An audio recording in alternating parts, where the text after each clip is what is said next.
Hey, Natasha. We're just waiting for other people to join. Hello, I just got off my one-to-one with Doug, so sorry I'm a bit tardy. You're good. How did your one-on-one go? Those things are awesome. We just Great. never want to stop until we get someone speaking. He's like, we were so close. Yeah, it's fun.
Hey, Flash.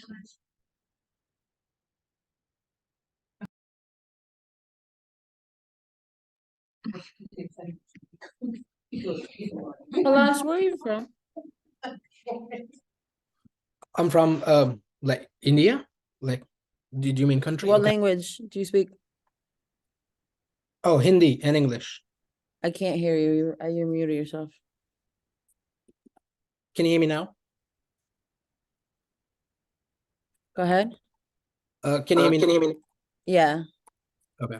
Yeah, I can speak like Hindi and English, of course. Yeah. Okay. Nice. I know that there's a lot of languages in India, so that's why I asked. Oh, gotcha. Gotcha. Yeah. My manager is Indian and he speaks 7 native languages. So yeah. So that's why I asked. So Yeah, like every state has like sort of their own like local language. Yeah, that's cool. yeah. Hopefully you get to meet him one day. Hopefully, yes, absolutely. I honestly, I do like at Walmart and a lot of places, I do get mistaken for like Latino. Like people will walk up to me and like say something and like I I'll get ask. that too. I get that too. Right. Yeah. It's fun. It's Yeah. funny. Yeah. I thought you were more of the Middle Eastern, so around like Kazakhstan or Right. Pakistan, Saudi more Arabia, that way. Yeah, Oman. yeah, Yeah. yeah. No. Sorry, I'm No, glad I instead of assuming. no, you're good. You're good. Okay, let's start. Oh, you're good. Thanks again for being here, Exona, to help out. I think Max is coming in to do interviews. He asked me earlier, said he was, so He said he was coming. okay. So we should be here whenever he gets here, we'll just pull you guys out to go just one at a time and meet with him somewhere else in the library.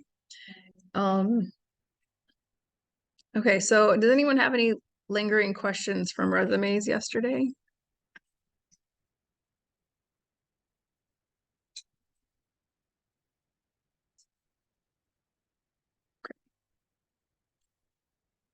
All right, so we're going to go into cover letters now today. So I just have a couple of slides to go through on that, and then we'll take a break and work on those.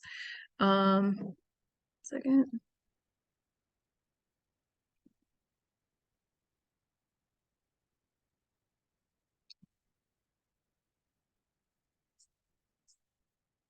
So cover letters are very tricky, and I think probably something that most people try to shy away from, especially like when it's optional on an application. You know, there's like 100 questions, but then it's like submit your cover letter, but it's not required, it's optional. Then people have a tendency to just throw their hat in the ring without the cover letter. But I would highly encourage you to submit a cover letter, because if 50 people are applying and only 20 submit cover letters, you get higher up in the ranking. So even if it doesn't say anything. And then if your cover letter is actually written well, you move higher up in what they're going to look at. So there are times when the cover letter, you know, people want to know, does the cover letter even get read? Sometimes it doesn't. But in the case that it does, you want to make sure that you have submitted one. Kind of same thing as the resumes. You want to be able to make it so you can adjust it for each job, but you don't have to write the whole thing over every time. And so I recommend, you know, you can look online for like resources and things, but you know, first of all, just write it from the heart, sort of. Like you want to put some of your own personality in there. Similar to resumes, if it's just written in a kind of an average so way, that's how they all sound. And then really it doesn't matter if you submitted one or not, because it's probably, even if it gets read, it's not grabbing anybody's attention. You need to make it clear. Max. Yep. Hi. We just started talking about cover letters. Oh, So as soon as I'm finished with this little spiel, you can take your first victim. cool. Sounds good.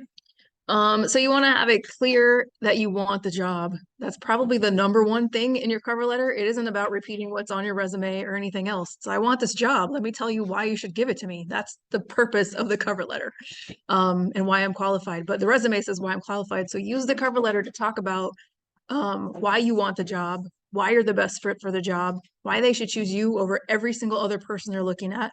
And if you have any problems or issues or something that you need to talk through that you want them to know, put it in the cover letter. So some people have a handicap, some people have a gap in their resume or something. It's a great place to tell people up front, this is what you're about to see on my resume, so that they don't guess and say and assume that you have a gap on your resume because you were lazy or you lost your job and couldn't find another one or whatever. You can tell them, I had a kid, I had problems at home. You know, like you don't have to give them tons of detail, but just explain away the what ifs and stuff like that. And you know, tell them your story, put your spin on it. People love a good story, right? They want to hire good stories too, because we hired this person and they, you know, accomplished this crazy awesome thing. It sounds good for them to have those stories too. You want to state, because the same thing as a resume, you want them to know you're applying to this job and not every job. So you want to use the actual name and position you're applying for, not saying like, I want to work at your company. And then always include, you know, the names and addresses to the person you can find. So you want to have it written as a business letter, which has an address from, an address to. With address to, you want to have your best guess at who it might be. If you know the company and they have an address on their website, you can use that. If it's local, use that. If you can only find remote, just use the best thing that you can find. And then 3 to 4 paragraphs, 1 page, no longer. Nobody wants to read it. No one's going to read it if it's longer than that. There's a structure to these 3 paragraphs too that we'll go over, but you're talking about, in the first paragraph, what job are you applying to and why are you so freaking excited about it? I'm super excited because I've been looking for this. I just finished this boot camp and this is exactly what I'm looking for. I love what your website says about your mission. It fits with my mission. Like, tell them like those kinds of things, right?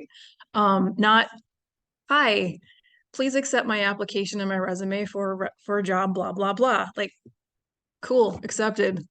No one wants to read that. But if you tell them, you know, that this is a job you've been dying for and that you're a good fit for it for whatever reason, then I'm more interested in actually reading your cover letter.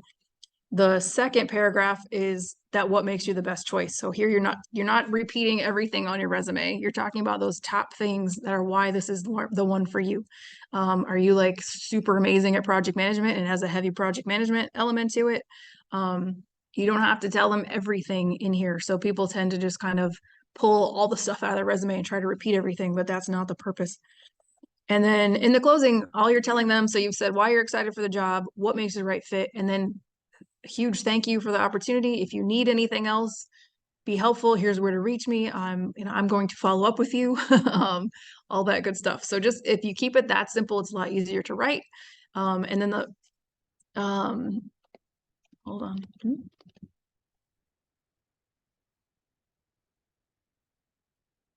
See, we talked about format. Oh yeah, make sure your spelling and grammar is good. I highly recommend taking your cover letter and reading it out loud, either to yourself or to someone else, and making sure it reads like you're talking to someone.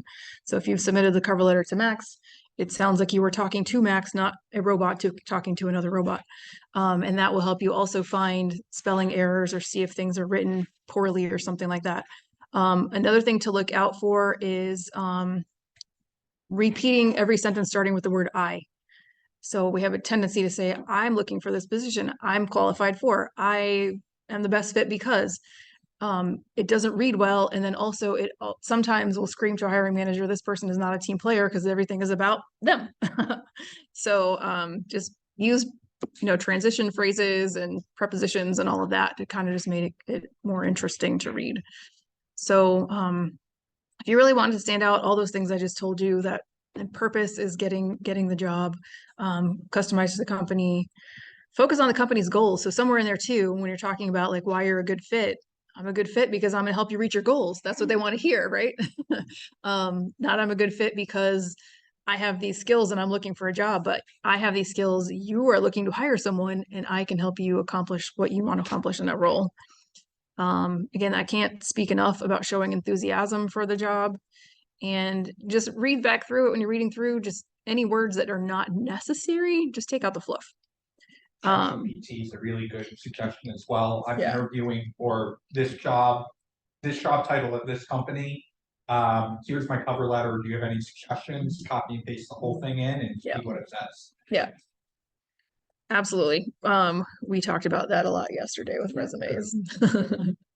And sign it. So the one thing too that no one else is doing still is taking the time to digitally sign it because it's PDF, so they don't bother. But again, you're talking about all the little tiny things that can help you stand out, like actually sign it so it's an official letter. So when you have written a good resume and cover letter, you are showing them that you're organized, that you're helpful, like you're including where to find you, that if they need more information, you're happy to give it, demonstrating that interest in the position, your attention to detail. That's why all the periods and commas and all that is important. And I've mentioned before, that's just uber important for coding people who need to have attention to these details. Speak to it to help them see you in the role.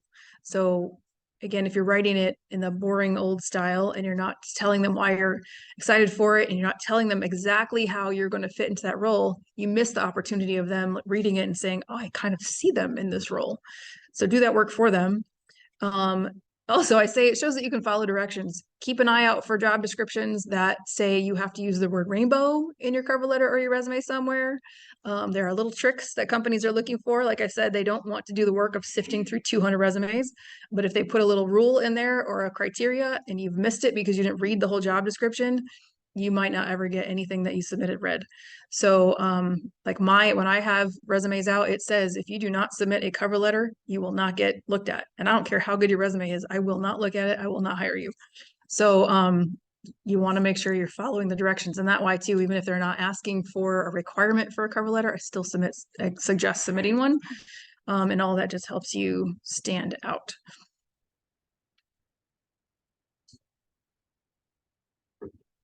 That might be my last slide. Yes, so that's it. Other than that, they're pretty simple. So any questions before I set you free to start working on yours? ChatGPT? Yeah. Okay, if not, like based on the resume, we're gonna go for like about 30 minutes and we'll check in and see how you're doing. And of course, I'm here for questions and stuff on the way. We're looking at 6:15 in that case ish. So I will mute until then.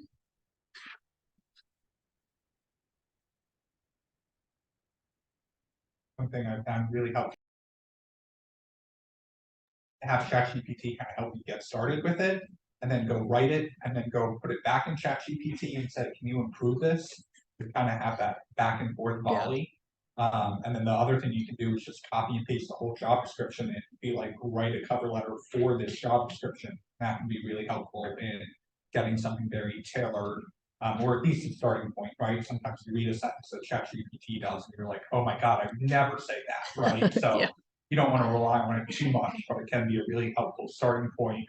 And a volley back and forth of like, hey, I'm treating you like my editor and going from there. What I tend to do is that like I said, I'll take the job description, take my resume, take the job description and say, please rewrite it or change it so that it can match the job description. Right. So I'll read it, change a couple things and then submit it. Yeah. It So works every time. if you guys online can hear that, they're just talking about using ChatGPT to get started, writing it, going back and having just sort of a back and forth with ChatGPT until you get it how you like it. And sometimes when I do it too, I like the first paragraph, so I just have it rewrite the second paragraph. Or if it isn't like all the things I told you, enthusiastic enough, because I feel like it tends to go back to the boring kind of like very formulated professional. So get back to it and say, put some of my personality into this. I am a fun person. I'm a people person. Like put some of me into it and also see if you get a better, different result.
Corwin, are you talking about the summary, like at the top of your resume?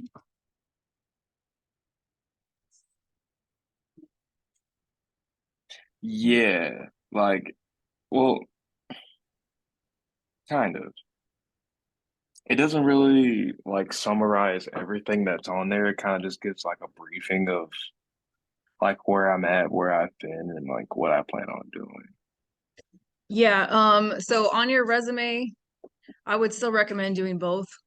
So like the summary on your resume should, in my mind, be like a mini cover letter. It's one sentence Yeah. that covers the same sort of thing, or three sentences.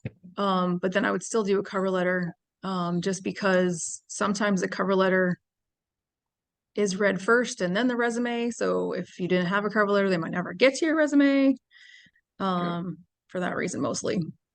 Yeah, that I makes think your sense. cover letter too is your chance to say your story that you can't get in your resume, right? Resume is normally professional experience. Yeah. But cover Yeah. letter is kind of an opportunity to stand out. Right. And expand a little bit, show your personality. It makes sense. All right, thank Okay, you. thanks.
Okay, how is everybody at home doing? Does anybody have something they want me to review or any questions?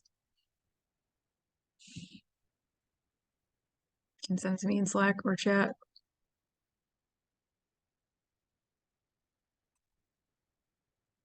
Awesome. Who's still working and needs more time? Okay. I'm just working on something. I'll have a question in a moment. Okay. I love that response. Corwin, is yours finished?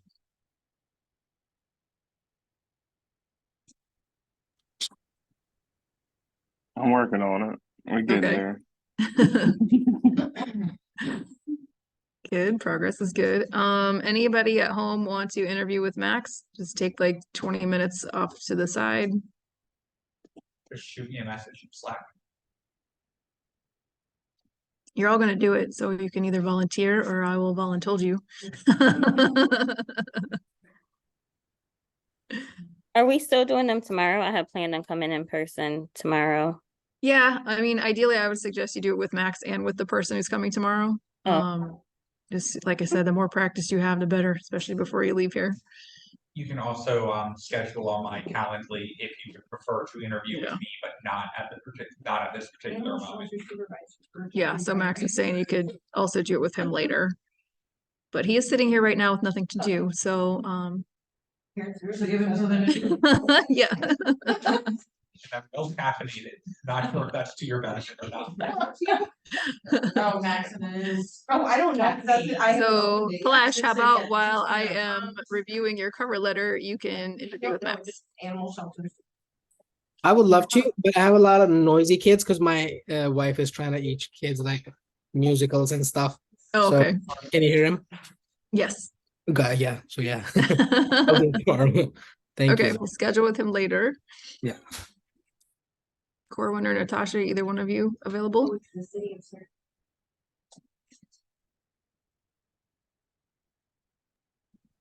I was skedaddling on my way over to Calendar. Oh, it was like Okay. a job or an animal shelter. Super bad. All right, sounds good. And it's an urgently. Yeah, the city's always hiring. All by the right, way. I'm gonna review City's Palash's always cover hiring. letter. You guys Desperate keep for a working. job.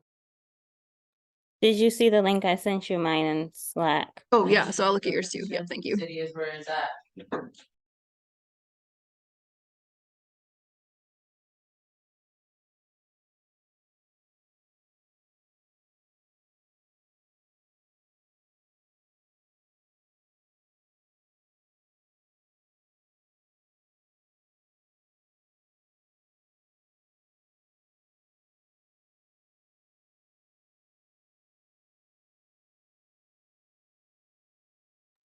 I just requested access from both of you. Oh, I thought it was open. Okay, hold on. Thanks.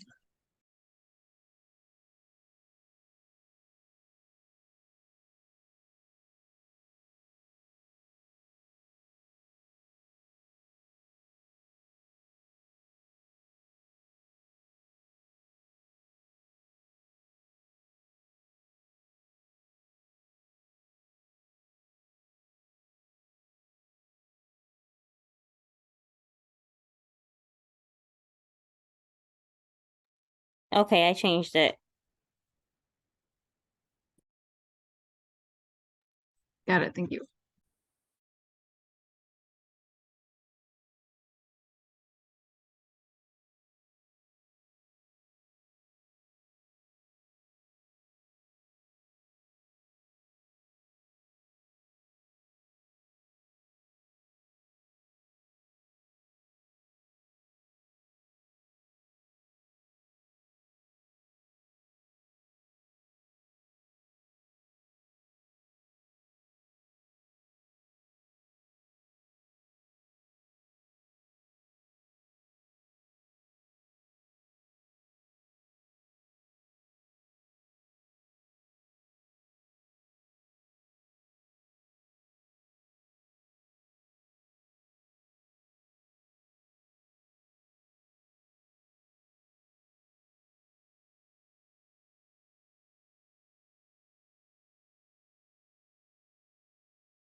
good choice of my life. Okay, bye, Natasha. Feel better. Tara, I just left you notes in Slack, and Palash, I'll get started on yours now.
You know, using ChatGPT, I'll just say like I've been reviewing resumes and cover letters, and like maybe less so in the resumes, but the cover letters, they're exactly the same.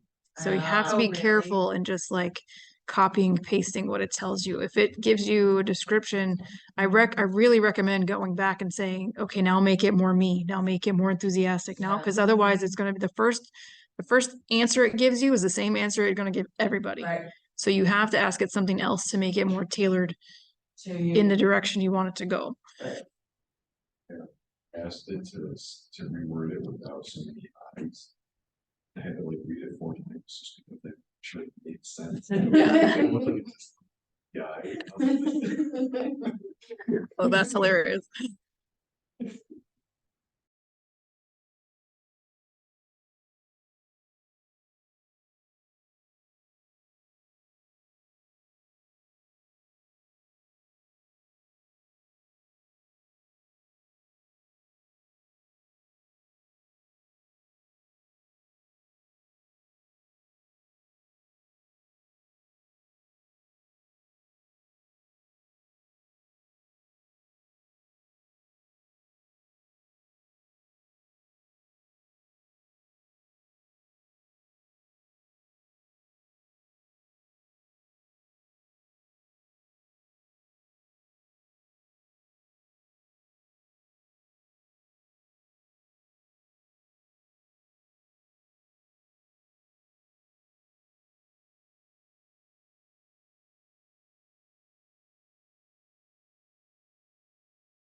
So here's an example. Like if you have your resume starts with, and this is just typically what I've seen, I'm writing to express my strong interest in blah, blah, blah. For me, I'm going to start my cover letter. I can't tell you how excited I was to find this position open on your website. I can't tell you how excited I was to look through LinkedIn and this to come up in my search results. Like, see just that little bit of difference. Like I'm not just like, I'm super excited about this. I'm like, no, dude, I'm thrilled. Like this is cool. I can't wait to apply for this job and get interviewed. So like find a way to put that in the cover letter. And that's what I mean by reading out loud, and maybe even talk to text a cover letter before you write it. If that's easier, because I know like physically doing it through your fingers can also take away some of that you that you might have in your own voice. But you like the whole point of the cover letter is to stand out. So if you're just writing standard, you know, just words everybody else is using, you're not going to stand out that way.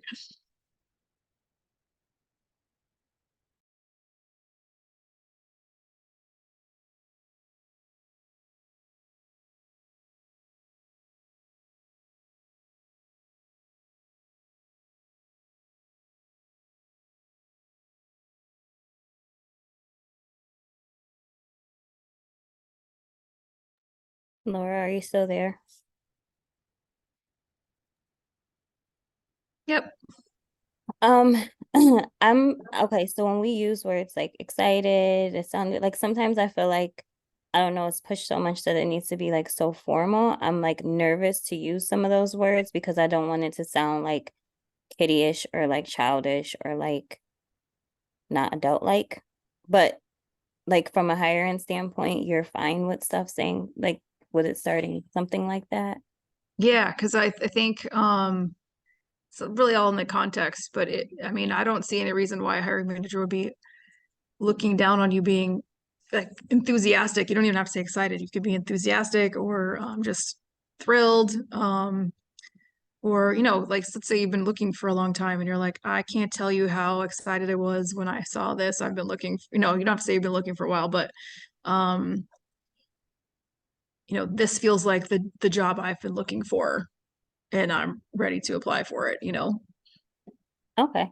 All right. That's encouraging. Because I like when we look Yeah. at the resume, like the cover letter, like examples, like they all sound pretty formal unless it's like, I mean, some do are very job specific, which is easier to kind of go in and manipulate them when you're, you Yeah. know, applying to specific jobs. But I always thought that they had to be so formal. Yeah, So, no, the examples are always going to be that middle of the road because that's just what they have out there for examples. But you know, but you can always write something and ask me or ask Max. I mean, Max will tell you he's much he's also thrilled to receive a cover letter that is different because okay. everybody's tired of looking at the same old, same old. Okay. Yeah. I tell you, I mean, you got to get bold in your job search. There's so much competition. You know, Exona was saying she took my advice and reached out to someone on LinkedIn and they said, sure, send me your resume. They were not, no job posted at all. You know, who knows where that will go? They could offer her something. They could offer something 6 months from now. They could just give her feedback on, you know, what she could do to get her foot in the door. But if you're not making bold moves in your career search, it's going to take forever. There's just that many people out there looking and everybody sounding the same. And I think I was saying yesterday, I don't know if I said this to the group at home, but videos is the future. So be bold and create a video, send it to somebody, say, hey, I'm looking. Because ChatGPT, because they're making all resumes and all cover letters pretty much worthless because they're all just BS essentially. So why is a company even going to look at them? They're going to want to see video and they're going to see real people. So I really feel like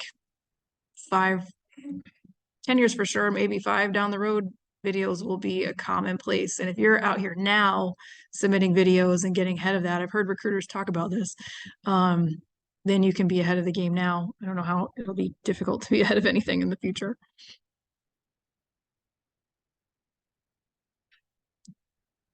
But how are y'all doing on your cover letters? We're gonna jump into networking next, which is my favorite thing.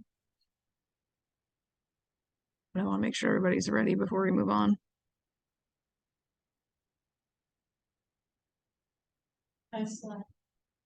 Okay, I have one more to review and then we'll jump into that.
we're going to get started talking about networking and then start working on LinkedIn profiles.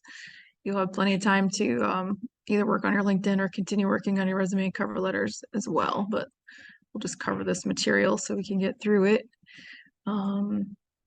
Everybody at home ready? Yes. Okay, great.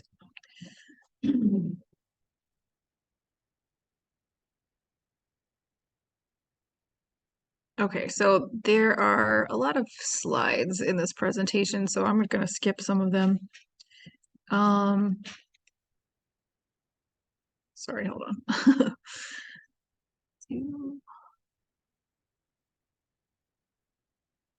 Start here. All right, networking is my favorite. It is a skill. It's not something. So if you're like, oh my God, I hate networking, I'm scared of it. It is, rest assured that yes, some people are better at it than others maybe, but it is a skill like anything else that you can learn. I do identify mostly as an introvert, but I can cross the line over into extrovert and most people have no idea. So we are talking about the different kinds of networking, what you can, like best practices for them, and then I'll just share some of my secrets to success and what works for me. And I just highly recommend it because this is how you get hired. Like Exona was saying, she's never had a job she applied for and didn't know someone who could vouch for her. I've been involved in networking groups, career groups since 2011, and I've seen countless numbers of people and career coaching get hired because of someone they knew, someone who could send a referral letter for them, or someone who just said, hey, I know someone. And you see it here in Careers and Code. Half of you are from TDC Player. that's how it works. It's not even just about getting the jobs. It's about what opportunities are presented to you, how you learn about new training opportunities and things like that. So and let me tell you, Syracuse is so freaking small that you start getting out there, you know everyone pretty quickly, especially when you're specifically in like the network or the tech space or whatever. You start seeing the same people over and over again. And that's really when the magic happens, when people can vouch for you and say like, oh yeah, you know, Shannon comes to all our events. She's very reliable, dependable, blah, blah, blah. You should hire her. And that's kind of what you're looking for. So we got in-person events, right? You can join membership groups. There's the meetups here. There's hackathons. There's several like entrepreneur groups and things around the area if that's something you're interested in. Student groups. There's internships, groups. There's just lots of different groups, maybe not so many in Syracuse, but we've also got online groups. Keep an eye on Facebook for different events that are happening. LinkedIn groups is very underutilized. So if you go into LinkedIn, especially if you're looking for remote work, getting plugged into tech job groups or if you're looking for user design, there are sometimes groups with thousands of people in them, and you can be looking for people who post a lot. Somebody might post a job and then you right there have someone you can reach out to. You could post in that group that you're looking for a job depending on their rules. And or just you could even put out there, here's my resume, you know, can all these people critique it? Now if you do that, you have to understand these people don't actually know what they're talking about a lot of the times, but you may get someone who's actually helpful. Or you may have someone who's just like looks at your resume and wants to submit it somewhere. The other like rule of thumb is to tell everybody that you're looking. I career coached one girl who was looking for an urban planning position in environmental space. She worked in a pizza parlor. She told every single one of her customers she was looking for a job in urban planning, and eventually one of them that came to her table had a sister who owned her own urban planning job company, and she got hired. So don't be shy about telling people that you're looking. And the more specific you can be about what you're looking for, usually the easier it is for someone to identify a job for you. When someone comes to me and says, I want an environmental job, I'm like, well, that's everything. But if they're like, I want a habitat restoration, then I'm more likely to see that and think of them directly. Even going to like presentations and workshops, going to a training, when I was looking to switch from my career job to consulting, I would watch webinars and then I would reach out to the people who delivered the webinars and I would give them all kinds of compliments, say, hey, I really loved what you said about this. I'm looking to transfer into consulting. Can you give me some tips? What do you like? What do you don't like? They all answered me. They were all very helpful. And so people who are delivering workshops and presentations a lot of times get zero feedback.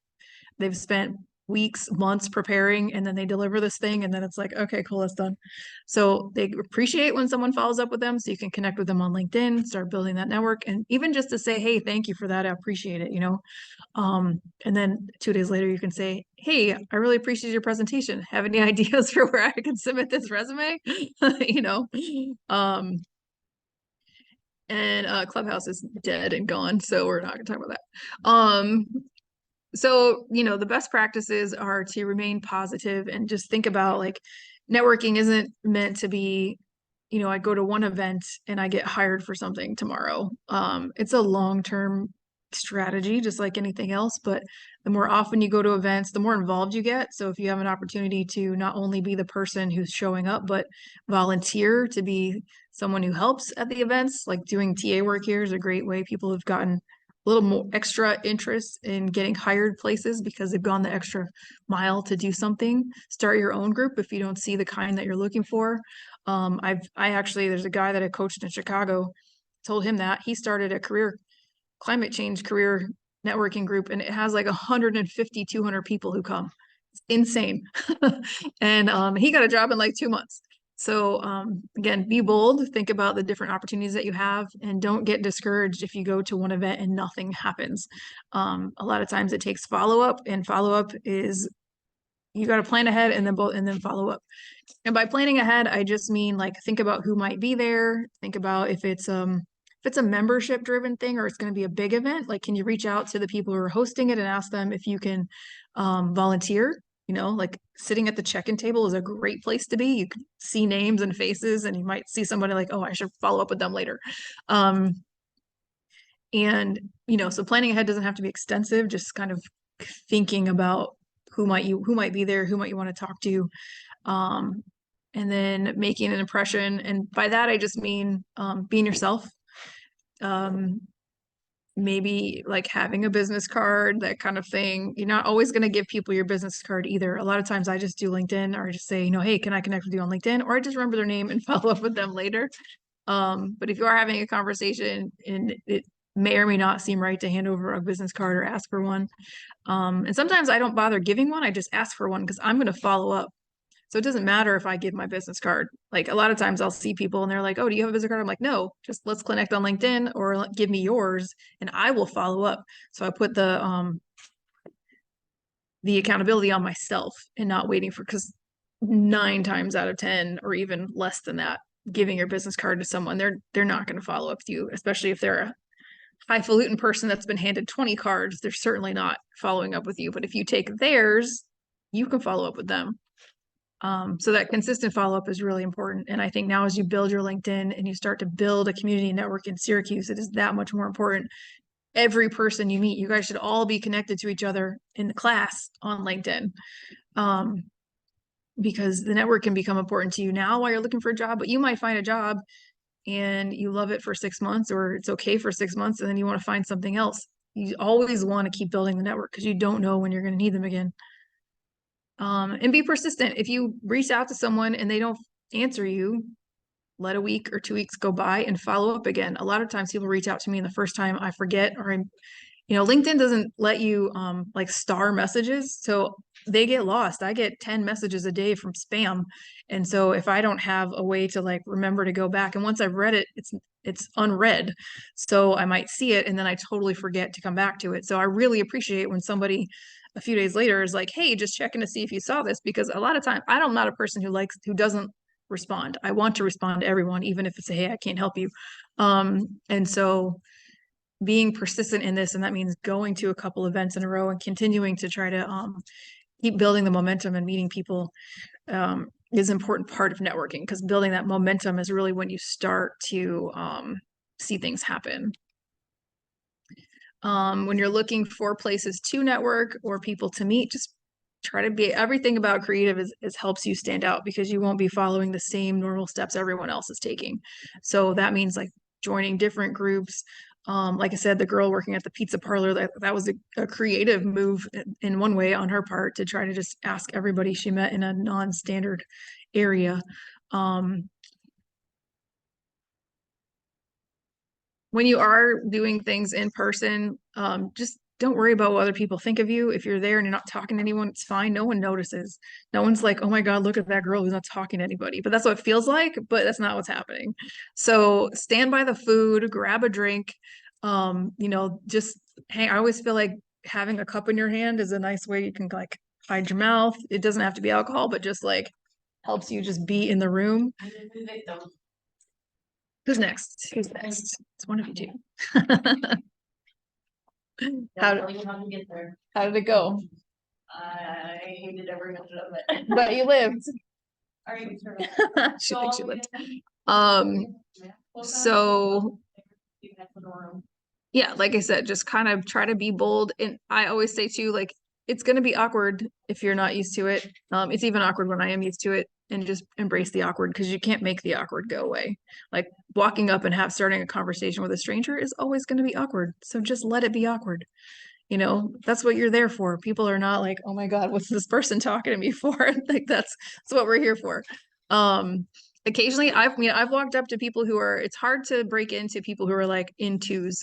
So if Brandy and Taylor are having a conversation and I walk up, they often won't really even recognize you. It's okay that you're there, but it's uncomfortable. So I recommend talking to either someone who's by themselves, like odd numbers, right?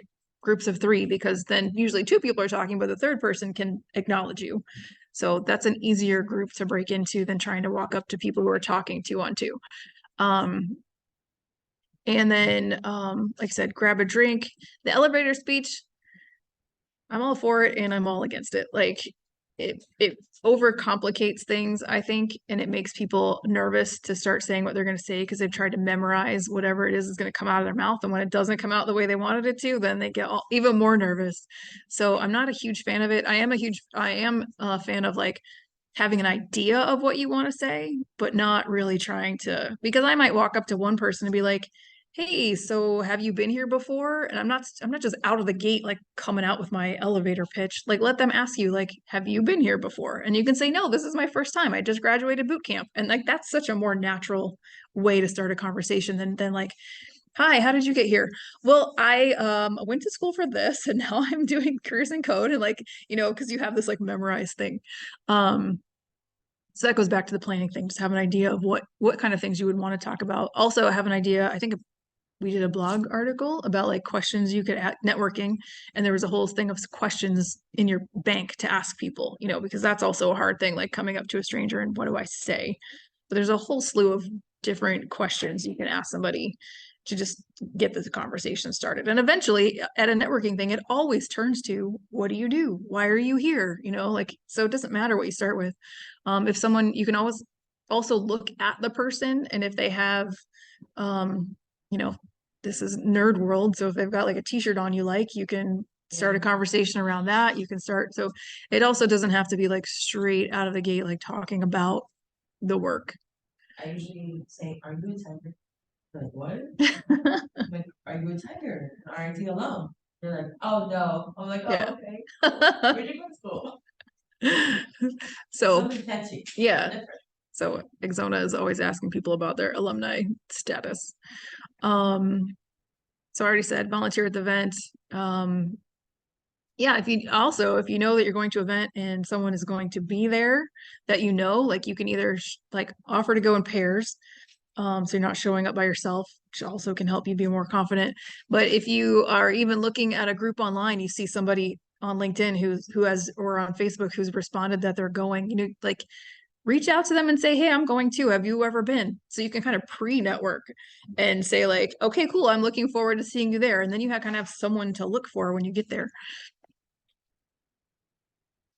Virtual events, show your video, even though you don't want to. Have questions to ask. So a lot of times, again, someone's presenting, they have a workshop or training. Any questions? Like be the person who's bold enough to just ask something, you know, even if it's like, how long did it take you to learn all this stuff? Or, you know, I don't know, anything from their presentation to something about them or whatever. And then you can follow up and they'll recognize you as the person who asked the question, you know. Take notes. Notice people who do ask, other people who ask questions, or someone that you might want to follow up with. I already mentioned connecting with the presenters. But now for our favorite topic, Shannon's not going to be happy she's not here. I think I've shared this quote with you guys before. This is one of my favorite quotes in the entire world. Those who matter don't mind, and those who mind don't matter. Quit worrying about what people think, or if you've said something and you're like, oh my God, that sounded stupid. Like, if they mind and they don't care, they're not going to judge you. Like, judgy people have no place in this world. So, if you are worried about what a judgy person is saying about you, like, let them just be them. A lot of times what we think and we make assumptions is all in our head. If you've never read the book, The Four Agreements, and I think there's a blog article about that as well. It is my favorite book. And the four agreements are: one, don't take things personally. Or no, the first one is be impeccable with your word. The second one, don't take things personally. I mean, that's just huge. Like, if you get ghosted for a job, you get someone doesn't reply to you, or you don't like the reply that you got for something that you asked somebody for something, or to network or something like that. Like, it's them, it's not you. People say the worst thing you can get is a no, but that is not true. I have had people give me snarky responses before. And that's them. They're snarky people. That's not on me. Like, just because I'm reaching out and saying something and they're going to be nasty back, that is a trait on their behalf, not mine. So just pay attention to like your own mind chatter, because we are our own worst enemies. So when you're looking at your resume or starting to tell yourself, I don't know enough, I'm not this, I'm not that. This is all counterintuitive to being confident, which is the thing that's going to get you the job, not all the skills that you had here. In most cases, people want to be helpful. There are people who generally don't answer their emails, or that's the bell-shaped curve. Most people in the middle want to be helpful. Then there's people on the end like me who are stupid helpful and taking time I shouldn't take to help people. And then there's people on the other end who never respond or never going to respond. And if you come across them, again, it's not about you, it's about them. And then also don't making assumptions. Like, yes, exactly, Corin. People are not paying attention for sure. And to this point, a non-response does not mean it's a no. So I will career coach people and they'll say, well, I got turned down for this job. I'm like, well, when did you hear back? I didn't hear back. Well, you didn't get a no, you got a non-response. That's not the same thing. I just got a no from a job I applied to 6 years ago. And it was a job that I wasn't actually applying for the job. It was at a college and they wanted me to teach a class and I had to apply to get to be that, like to go through the process. 6 years. I gotta know. Like, so you cannot count non-responses as a no. They may not have actually ever filled a position, which would happen in this case. So I thought it was hilarious that they even sent it, but they probably got a new system that like automatically did, your tech people, coders, they got some new system that went and automatically said no to all this stuff and didn't bother looking at how old it was or anything like that. So I just laughed. But yes, because if you keep counting non-responses as a no, that will get very depressing very fast. And again, no's are not about you. If you don't get the job, there's someone else who was also qualified, someone who had a reference, someone who was volunteering or interning before you. It will be your turn at some point. And then, the last one is really just about having faith. If you keep doing these things, you work on your action plan, you keep moving forward, eventually you will get where you want to go. And I've seen people take 2-3 different jobs to get there. It takes time. Like, no dream is ever achieved without some hard work, and you've already done like the hardest part. So we talked about this. They're busy, they don't use LinkedIn, they forget, blah, blah, blah. A lot of times on LinkedIn, they didn't even see your connection request. So when it is you, so I'm not going to say it's not always not something you did. But when it could be you is, you didn't have a plan. So, you go to an event and you weren't really prepared to be there or for the kind of people there or something. You have not introduced yourself well or not at all. So be thinking about like when you do meet people, and I mostly mean this for email or LinkedIn. So when I reach out to connect someone and I just say, I don't tell the person like where I met them or how I know them or why I'm reaching out to them. That comes across very spammy. So I'll get messages or connection requests all the time from people who are like, hey, I saw your podcast, but not the name of my podcast. I'm like, no, you didn't. This is a canned letter you sent to everyone. So you need to be very specific when you reach out to somebody on LinkedIn so that they know that it's not spam. Don't always focus on what you want. So if like that's where I'm saying if it's someone you watched a presentation or a workshop, focus on them first and then you. So I appreciate what you did for me giving the training. I'm asking for something else, but I'm gonna at least give you a compliment. Even if I'm inviting somebody to meet me for something, or if I'm meeting them virtually, I would say like, hey, if I'm ever in Chicago, I would love to buy you a coffee. So you don't have to actually do it, but you still made the offer, right? So that's putting in the effort and really saying like, I appreciate and value the time that I'm asking you for. I understand that I'm asking you for your time. And that goes back to no incentive for a reply. If I've reached out to you and I just asked for something, gave you nothing, not even a compliment in return, then I don't have a lot of incentive to reply to you. And again, why did you contact me? So I'll have some people reach out and I'm like, why are they reaching out to me? But they haven't said, and I can't infer it from their LinkedIn. And then this one, I get super long messages sometimes, even from people I know. And I'm like, what do you want? So, yeah, I'm like, I'm a career coach, but I also do consulting. What are you looking for? Are you just venting? So like, just make sure that you also have some sort of call to action or point to the messages. Here's another thing. People can see when you've gone to their page. So especially if they have premium and if you keep stalking them without sending them a message, it's probably okay to do once or twice. And sometimes I stalk people on purpose because then they might friend request me without me asking them. That happens too. But just be cognizant. There is a setting you can turn off so people can't see that it was you. You can anonymously search their page, but I wouldn't leave that on permanently. Sometimes it is good for people to see. And then your LinkedIn profile is not complete. So this is also helpful. If I don't know Exona and she's reached out to me, I'm going to look at her profile and see who she is, right? But if there's nothing there, then I'm like, I don't know again why I should why I should reply to her. And then forgetting to follow up. So just because people don't reply doesn't mean that you shouldn't follow up. Blah, blah, blah. I don't have to tell you this. Networking is where it's at. Stay positive, blah, blah, blah. All of this. I get to actually working on your LinkedIn's.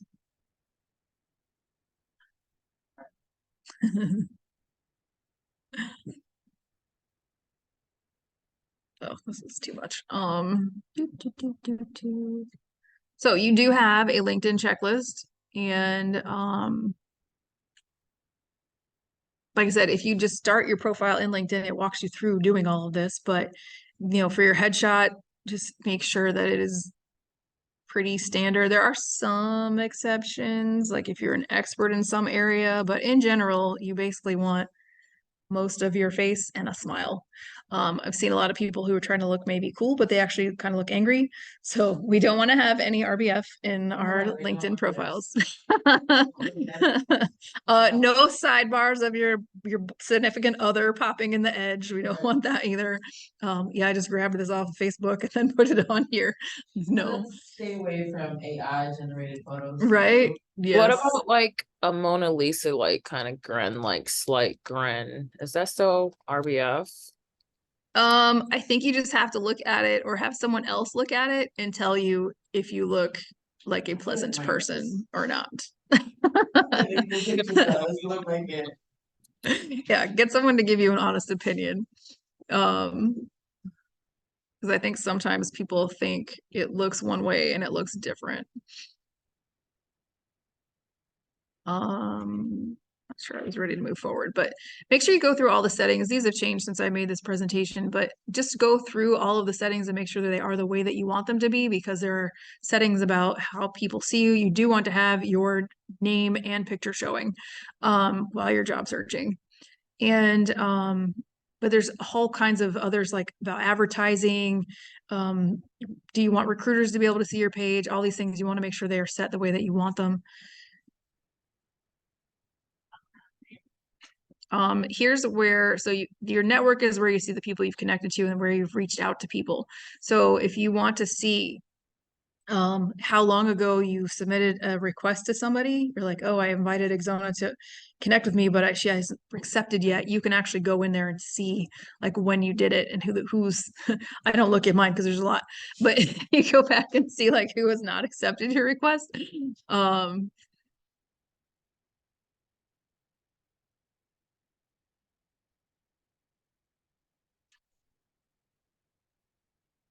And then this has moved, I think contact info is underneath your heading now.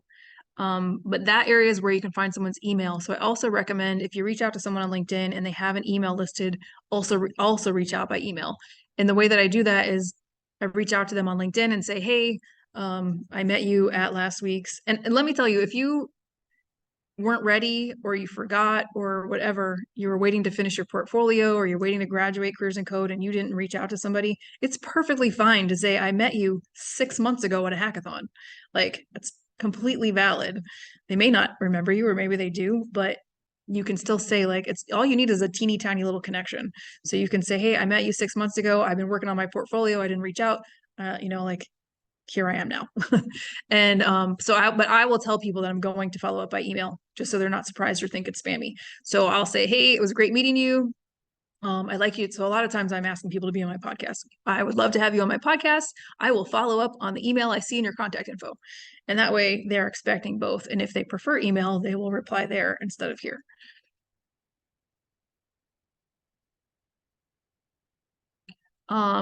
Businesses. So if any company that you are interested in, make sure you're following them so that you see their information in your feed. So if they put out jobs, they're going to put it there.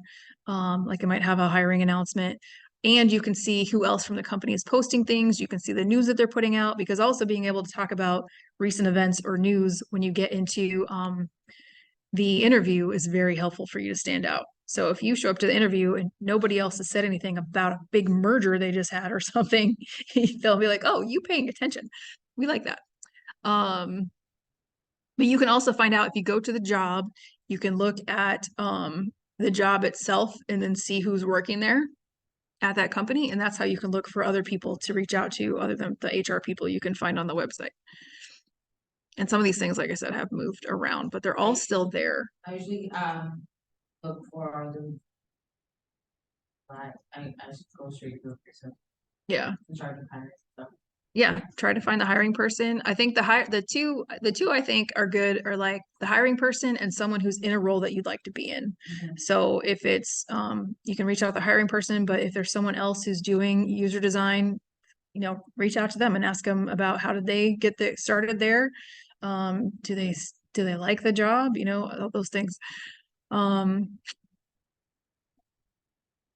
if you don't see connect, you can click on the more and ... and there's usually another connect here. I think it only works for first and second connections. It won't work for third. So, but you'll usually now I think you see follow more often. But if you don't see the connect button, it often is there, even if you don't have premium, underneath the 3 dots. Oops. Go back. Alumni is another thing. If you have an alumni group and that's a tiny little connection to, like, hey, we both went to USF. I want to ask you about this thing, or we both went to SU or whatever. And shoot, even my brother went to SU. I don't know, there's a lot of camaraderie in alumni spaces. The best conversations are fun. Right? That works every time. So when you're looking at somebody's LinkedIn to see, like, are they a good person for you to reach out to? You want to see if they've been posting anything. Are they active on LinkedIn? Because they don't have very many connections and they don't post, they're not going to answer you. Sure. But you can still look to see if they have a email, or go online and see if you can find an email on the company page, but they aren't going to reply to you on LinkedIn. So you want to be paying attention to these things to see if you think that they'll reply to you. Another thing you can link on is common connections. Even if you don't know them, you can say, hey, I see we're both connected to whoever. because technically we're not really supposed to be connecting to strangers that we've never met. So they're probably not going to admit to that. So if you do see a common connection, you can call that out as well. Yeah, so follow those groups, follow thought leaders. You want to be feeding your news in LinkedIn with good stuff. You'll see people complaining about LinkedIn because it's too much like Facebook. Well, if it is, you're doing it wrong, because mine is full of so much news and so much like people's accomplishments and my colleagues who are doing cool stuff. It's like endless. I look at LinkedIn more than any of my other social medias. But if you're not following groups, you're not following companies and people that you're interested in seeing what they're doing, you're not going to have a very good, and you're not really in LinkedIn to connect with your friends. You're there to look for colleagues and people doing the work.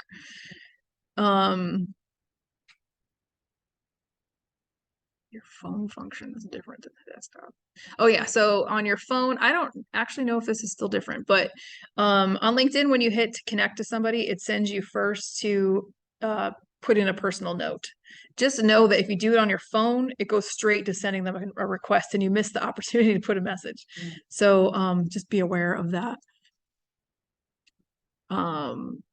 Also, I find that the search requests come up different on my phone than they do on the desktop. So you could try, if you're not getting the results you want, you could try both. I mentioned before that sometimes I stalk people first and then they follow me first. So I do that. I don't go back many times, but every once in a while. And okay. I already said all that. Okay, so now it is time to give you time to work on your LinkedIns. And if you already have that, or you still working on your cover letter, resume, work on whatever you want. But having said all that, it's time to work on your LinkedIn. So any questions?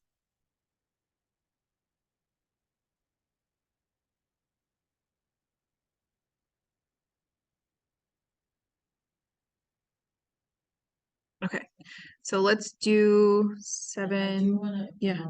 Yep. Oh yeah, hold on. No, you're good. Go ahead.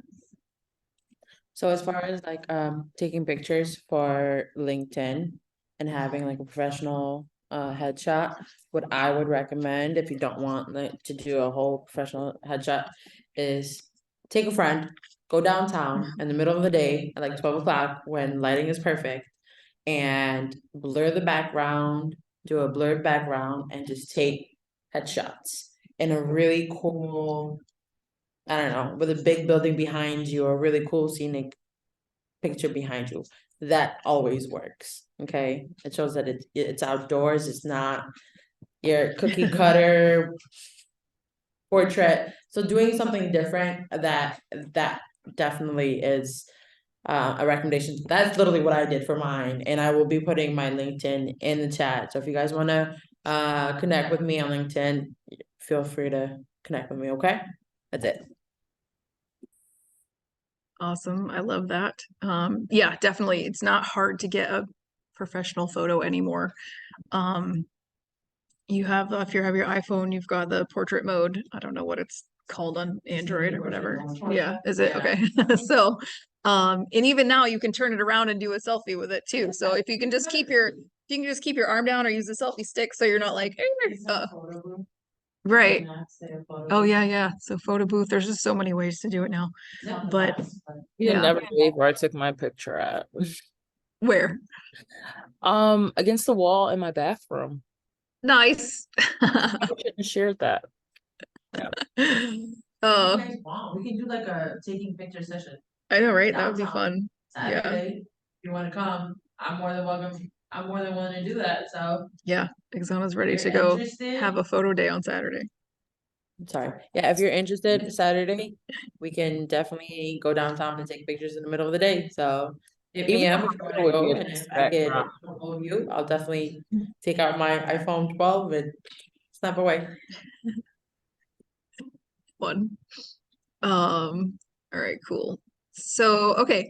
You have the, do you need the link again? Let me know for the student resources. Actually, I'll just do it anyway. Because the LinkedIn checklist is there. Is anybody starting from scratch at this point? It's not the 12. Oh.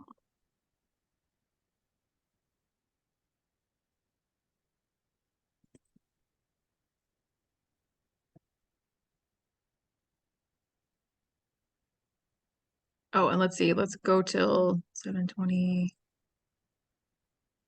7:40.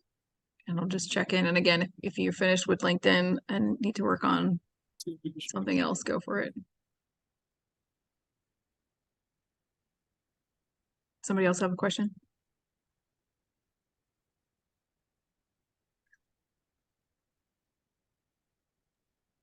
Laura, can you review mine? I sent it in the chat. Yep, I will. Right? Oh, I'm not on mute. Crap.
I just wanted to add to the LinkedIn things I did not say. How your resume and LinkedIn should work together, in my opinion, is the way I've seen them work together. Is you know, I have a stack of resumes, and I know I'm only going to interview 3 people. That's it. I'm interviewing 3, so my job is to weed out down to the top 3 people out of resumes. But I get down to like 5, 6 people, and they all look the same. I can't tell from paper who might be better than somebody else. So now I'm going to go to LinkedIn and see if I can find people that way. So I'm looking not who to choose, but who to take out. So if I've got 5 people and I go on there, 2 of them don't have LinkedIn's, they're out already. Now I'm down to my, well, then maybe I'm already down to my 3, but maybe I'm also looking for, so let's say one of them doesn't have a profile, so they're out. So I'm still looking for one more person to weed out. So what you want to have is a nicely built LinkedIn that is not an exact replica of your resume, because they're looking for something more. So they already have your resume, they know your skills, they know what you're looking to do. But now here's where you can tell them your interest, why you got into this work, what you hope to accomplish with your career. Like this is where you dazzle with them with how great a person you are, or like what your cool story is. So you may have said some of this in your cover letter, you can kind of repeat it here. So to that end, there you can write a lot in that about section, and I'm not saying you have to use all of it, but I would write about why you got into the work you're looking to. If you have a background story, kind of like for me, my background is all over the place, so like I can kind of talk about how my career path has developed me into who I am now, and like the things that I find important. What are your values? What is, you know, let them see that you have an aligned mission and values through your about section. So I've already looked at your resume, but now I'm here looking at what else can I learn about you. And so kind of use that about information to really expand that and talk about yourself. And you can do it chronologically. You can start with, mine starts with what I believe in. You can start there. It also helps, like I've had people who I've had networking meetings with or had coffee with, and they're like, oh, I didn't know you liked this, you know, because they looked at my profile and they found something for us to talk about. So that's also helpful. And then at the end of it, you can reiterate your skills. You can put those in there, because also this is a keyword area for recruiters to search. So you could list your, at the bottom of your about, relist your skills, and then put your contact information, so it makes it easy for people to find you. Lots of people do not know that that little contact info button is even there. So you could put your email down there at the bottom too. And then in your experience, here's where you want to expand upon what you have on your resume. So I highly recommend the bullets, short to the point on the resume. But here on LinkedIn, you can talk about the mission and the work of the company that you worked for and what you did for them and how you fit in that. And in that way, when I look at it, I'm like, cool, that's how they're going to talk about working with us. They understand our mission, how they fit in it. And you can talk in paragraphs in this section instead of trying to weed things down to bullets. So those are the ways that mostly you can just get your LinkedIn to stand out above others if they get to the point where they're trying to weed people out like that. And then, like I said, follow groups, follow companies. I want to see 50 companies that you're following, you know. Let me look at mine. How many am I following? Curious now.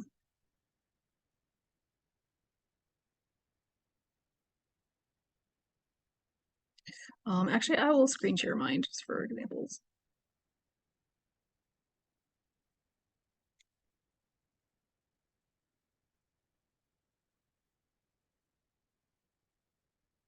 Okay, so I've used every character I can use in this heading because that is highly searchable. My contact info is ridiculous. Put your portfolio in here, put your websites in here, put everything in here. GitHub. Yeah, GitHub, all of it. And then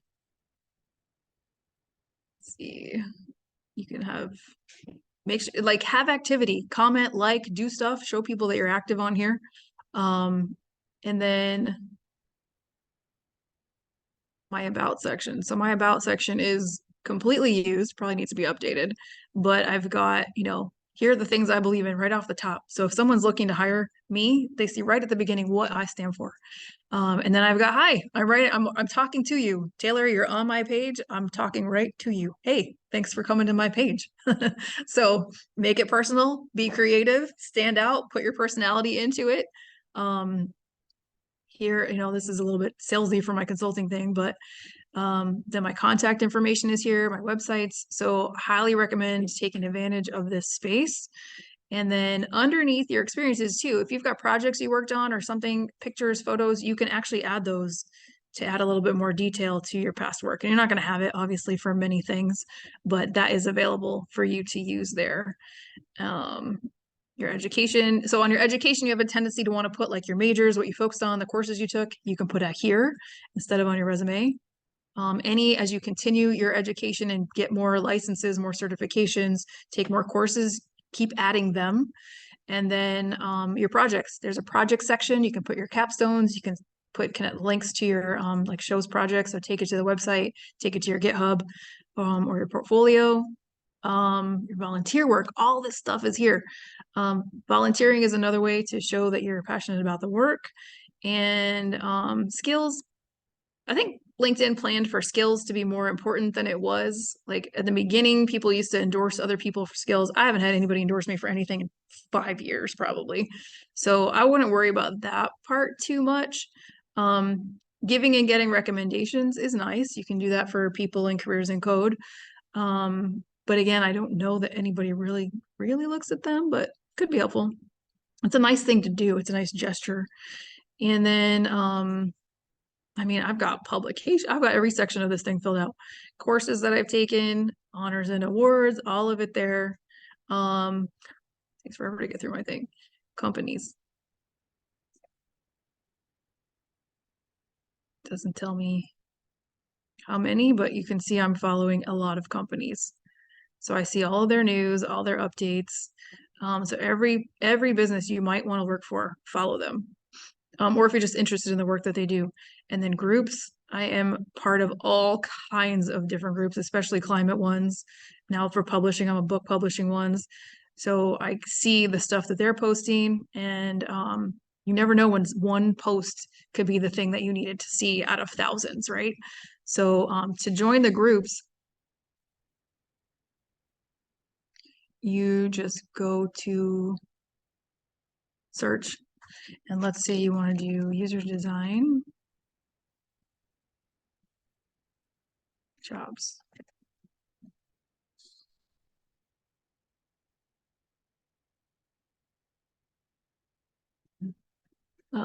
And I want groups because it's giving me jobs first.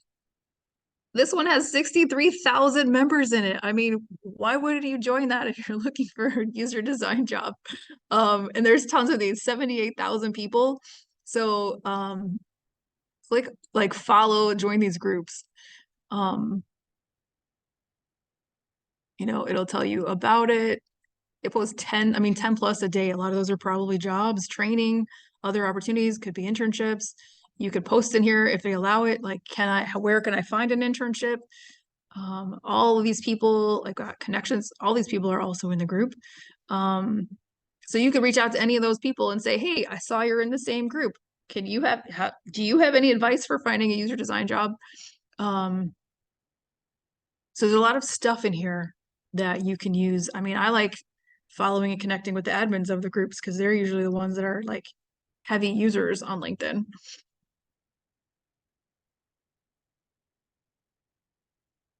So that's all. I just wanted to add that information to what I had said.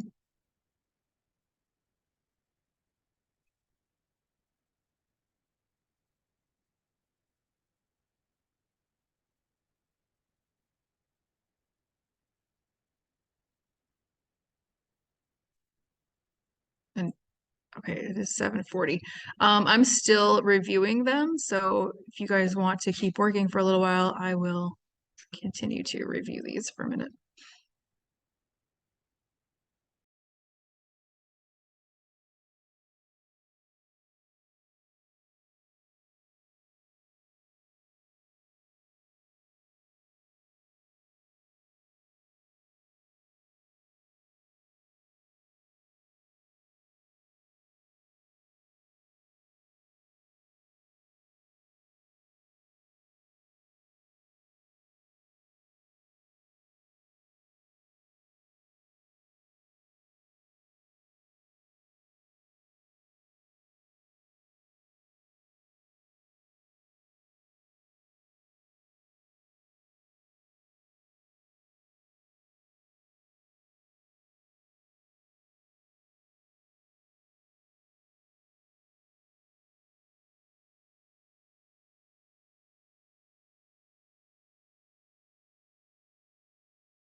Is anybody else waiting for me to look at or review their LinkedIn? Your cover letter. Okay. I do have a quick question. Did Sure. you talk about like LinkedIn Premium, if it's beneficial for us to get that, or did it? Yeah, no, we didn't talk about that. So LinkedIn Premium you can get for free for a month. And so you can kind of try it. So I think if once I would wait until your profile is finished and you're ready to start using it. So maybe after you graduate and your profile is done, you can try it for a month and see. So it should be able to show you who's been looking at your page. It should allow you to connect to more people than you would have. So if you only have a very few first connections, it may be difficult for you to reach out to people you don't have a mutual connection with. So I think it opens up more people to you. So I would, if you get it, it's only $20 a month. So I think if you forget to cancel or something, it's not a huge deal. But They I must think have upped it because it's $40 now. we just looked at it. It was 20, right? It was 20, yeah, it's 20 Yeah. for like the. There's a career version and then there's a Career. business version. This So is 44.99. Oh shit, Yeah. they be charging me $39.99 plus tax every right? month. I feel like I did it a couple years ago and they were charging me $80. I don't know if I had a different level or what, but anyway, yeah, so go in there and check. Maybe there's a lower level you could do. But I would really like try and use it for that month and just see if it's worth getting for you. And if it's not, I've had it twice and neither time I felt it was worth it for me. But I wasn't job searching, I was business like selling stuff. So you kind of have to feel it out for yourself. I mean, I know other people have used it and they like it, so it just kind of depends. If you're gonna be a heavy user and reach out to a lot of people, then it probably is a good idea. Or maybe you can just get it for a month and just hammer out some networking or whatever. You can always downgrade. So if you just use it like while you're actually job searching, you don't have to keep it. But that was a good question. So it just allows you to it just allows you to kind of connect with more people, or does it give you access to like features that you found are like really useful? I haven't found it to do anything above that really. So Rain, did you use it? I was yawning. I Oh. apologize. I apologize. I had a No. different question. I just was yawning. Okay. No worries.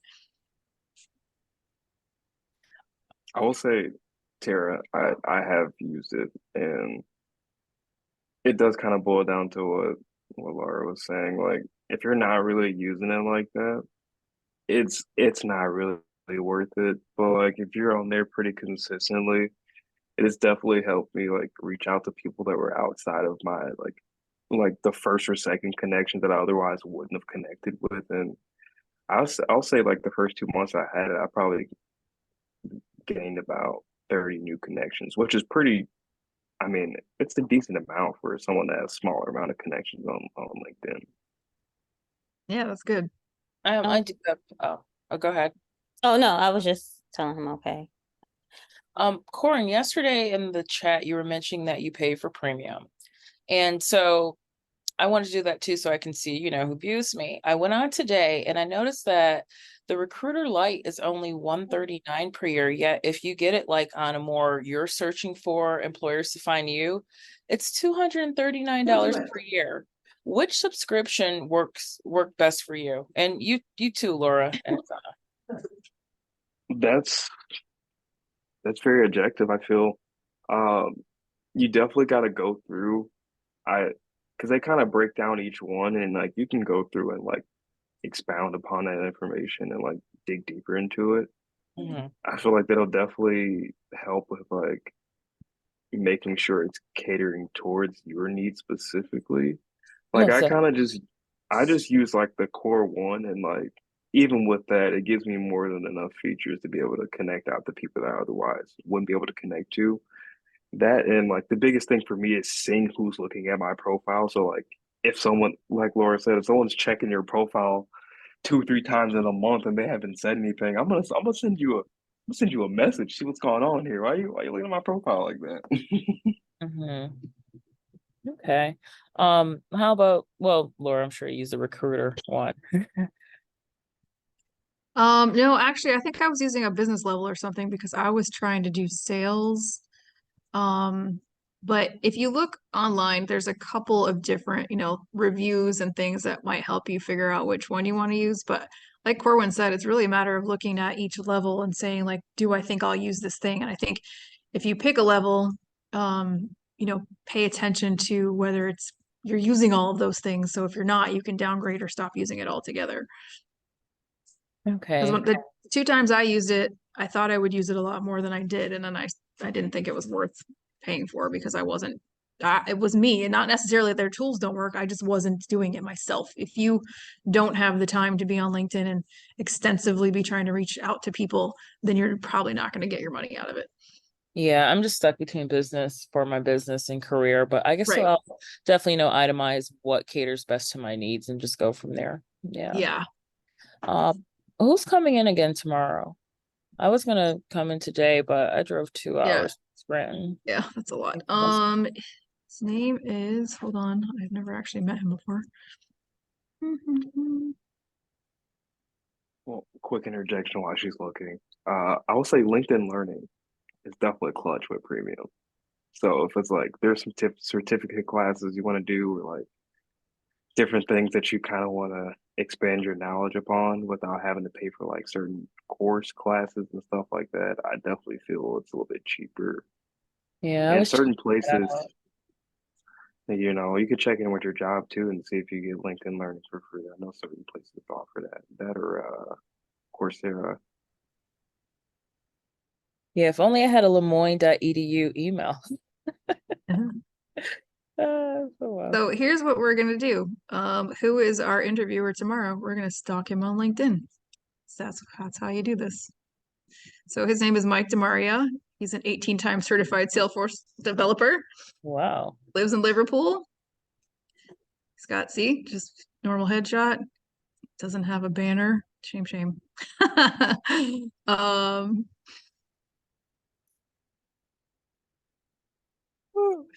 Once you have a job, you don't have to follow the rules. But yeah, so this is who is coming in tomorrow to do interviews. So he should be pretty cool. And we can find like the business that we're interviewing or in there. So he is going to be generally interviewing you, but it would be very smart. Good question, Shannon, to know where he works and his background. So this is how you use LinkedIn, right? You're going to have a networking meeting. You're going to have an interview. If you know who you're interviewing with, look them up. See what they are all about. And yeah, so he doesn't give a whole lot away here, but he does have a Twitter, so there might be a lot of information on Twitter. He might be posting all kinds of things, but he's got Lightning Champion. Does he play Lightning? Is he like hockey? I don't really know what that means. You like backgammon. I like backgammon too. Yeah. Right. So he's my coworkers and managers are awesome. So that, I mean, like, so you could ask him, like, I saw on your LinkedIn that you said your coworkers are awesome. What do you like about them? Or it says you should work here too. Like, I'm ready. I'll work here.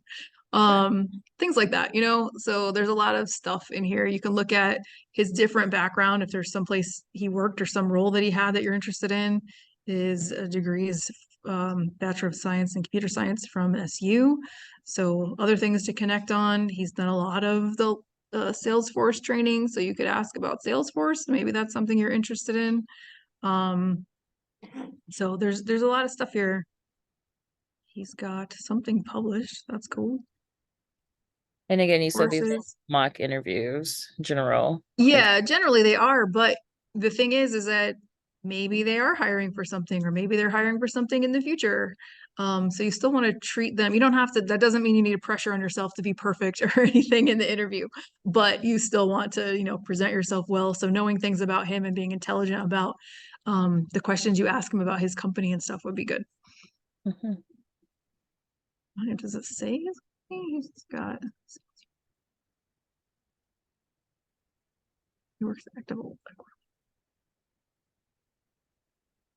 Yeah, so I mean, he's working in the financial space, so like tech jobs are everywhere. But his email is actually this. So I think too, you could be ask an intelligent question and say, "Are you asking me? Should I answer my questions as if I'm applying for equitable or for NAND?" And that would be an intelligent question to ask.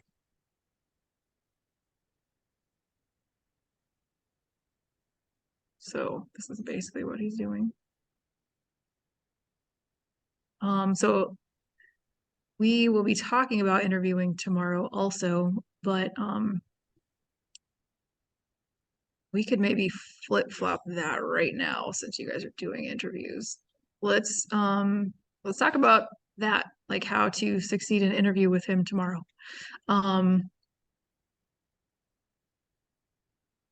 Because one of the first things is that interest in the company, right? Or in the people person coming with intelligent information and intelligent questions. Another thing I will not hire somebody for, if I get to the end of the interview and I ask you, do you have any questions for me? And they say, no, I'm good. I'm like, cool, I'm not hiring you. Bye. That means you didn't look at my website. You don't care enough to think about what you would do here. You don't care like how I started the company. The people I hire are the ones who are like, why did you call it Wildebeest? When did you start? How long have you been doing it? What do you love about it? Like, what kind of customers do you have? Like, those are the people I hire because they've thought about what they would look like in the role. So, that's probably one of the biggest things in the interview. The other thing, is really just that confidence, whether you're faking it or not. Just try to be cool and understanding back to the imposter syndrome. Shannon, you have a whole thing to watch from earlier. But trying to manage your own judging while it's happening. I've seen so many interviews where people start here and then they spiral down as they go because they messed up one question, which causes them to mess up another question and then another, and then they just keep getting worse and worse. And it's the person interviewing you doesn't want to see you fail. They're not, so when they see that happening, they feel bad for you. But and sometimes they'll try to throw you a bone. Do you want to start over? But don't worry about it. It's okay. Especially in these mock interviews. Like no one is here, everyone's here to help and to get you to the next place, right? So the other thing, eye contact, whether you're in person or virtually, keep looking at the computer. And in tech world, if you've got two computers, choose the one where you're looking at them, because that's one of the things that you can kind of fake confidence. And smile. You gotta smile. I'm one of those people, I've been practicing this, but even when I think I'm smiling, I'm not smiling that much. So you're probably not, you think you're smiling huge, but you're probably not smiling this big as you think you are. But you don't want to have like, well, I wanted to apply for this job because I just finished this boot camp.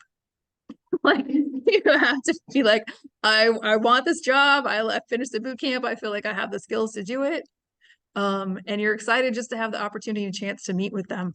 And so if you focus more on that, like just grateful just to have the chance to talk to you, not I'm here because I need this job and if I don't get this, then life is over. Then your attitude and even just the way that you can answer the questions and service the information in your brain is a lot better. So let's see, I see some stuff in the chat. So. Hello, Laura. Thank you so much for this opportunity today. I couldn't wait to meet with you. Yes. Now just say it without the hint of snarky. I'm sorry. But yeah, I mean, but that's, like I want to be here. I want this job and I'm glad to be here. But so a lot of people get nervous and they forget to think about those things and then they kind of they don't look like they want to be there. They look because I mean maybe they don't because interviews are scary sometimes, but yes, so that is a good question, Palash. How do I prepare? And even taking notes, whether you're taking notes and, if you're virtual, you tell them I'm taking notes so they know if you look away that you're writing something down. Because one of the best things you can do when you don't know the answer is appear or actually go look it up when you're done. So if you're like, I'm not sure what that is, hang on while I write that down. Then, okay, cool. This person, we hire them, they're going to go look it up if they don't know something. Whereas like every other person they interview is just like, okay, no, I don't know what that is. So you also can stand out in those ways. Now, if you are asked a question you don't know the answer, it's okay to ask them to repeat the question. It's okay to say, I need a second to think about that. And you don't want to lie about what you do or don't have. So, but what you can do is connect other things that are relatable. So if someone asks you, have you ever built a wireframe using XYZ and you have not used that software, the answer is not no. The answer is, well, I have built wireframes, but I've used this. And I imagine that I would very easily be able to figure out how to use that. Right. So you want to be able to pull from, and that takes a little, that's why you want to practice. It takes a little bit of experience and in trying to do that. But anytime someone asks you, so try not to say like, no, I don't have that. Just find something relatable or relevant that you can put in its place is probably the best thing you can do for that. But yeah, so preparing for him tomorrow, like I said, he's here to do a mock interview. It's not real, but at the same time, you want to leave an impression on him when he leaves here. All of you need to go and connect with him on LinkedIn, thank him for his time. Hey, here's my resume, just in case you want to look at it later. All that good stuff. So all of these things. Reading your comment. Should we have our resume ready for tomorrow? Yes and no, right? So Shannon asked if your resume should be ready for tomorrow. If it is ready, great. If it's not ready, like I said, you could reach out to him a month from now, thank him for the interview he gave you here, remind him where he knows you, and then just say, hey, I just finished updating my resume. Do you mind taking a look? I mean, if he's here volunteering, he's here to support Careers in Code, and he probably doesn't mind spending a few minutes doing that, right?